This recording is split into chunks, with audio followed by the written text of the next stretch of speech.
മേഖലയിൽ ഇത്തരം പ്രവണതകളെ തടഞ്ഞു നിർത്തുവാൻ ഒരു മാനേജ്മെന്റിനോ അല്ലെങ്കിൽ നമ്മുടെ ഗവൺമെന്റിനോ കഴിയുന്നില്ല എന്നുള്ളത് ആരുടെ വീഴ്ചയാണ്?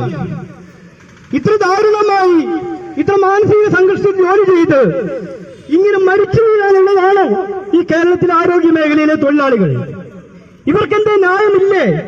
ഞങ്ങൾക്കെന്താ ഈ നാട്ടിൽ ജീവിക്കുവാനുള്ള അവകാശമില്ലേ? മാന്യമായ തൊഴിൽ സാഹചര്യം ഒരുക്കി കൊടുക്കുവാൻ എന്റെ ഈ നാട്ടിൽ ഒരു അധികാര സംവിധാനമില്ലേ?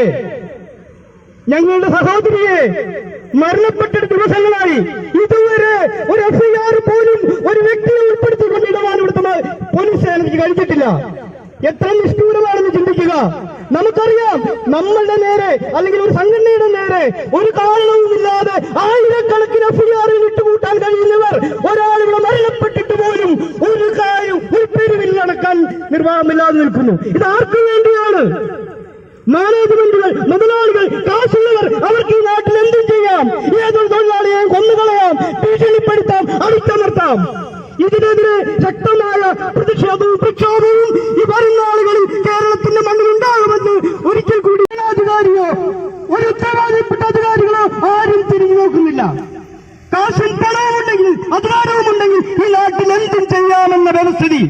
ഇതിനെതിരെയാണ് ഞങ്ങളുടെ പ്രതിഷേധം. ഇനി ഒരു അമാന ഉണ്ടാകാൻ പാടില്ല. അമീന ഇനി ഈ കേരളത്തിൽ വേണ്ട. ഞങ്ങൾക്കും ജീവിക്കണം. അതിനുവേണ്ടിയുള്ള അടിയന്തരമായ ഇടപെടലുകൾ ഈ മേഖലയിൽ ഉണ്ടാകണമെന്ന് അഭ്യർത്ഥിച്ചുകൊണ്ട് ഞങ്ങളുടെ സമരങ്ങളെ കൂടുതൽ പ്രക്ഷോഭഭരിതമാക്കരുത് എന്ന് അപേക്ഷിച്ചുകൊണ്ട് ഈ പരിപാടി ഉദ്ഘാടനം ചെയ്യുന്നതിനായി നമ്മുടെ നാഷണൽ പ്രസിഡന്റ് ശ്രീ ജാസ്മിൻ ഷെയ്ഖ് ക്ഷണിച്ചുകൊള്ളുന്നു.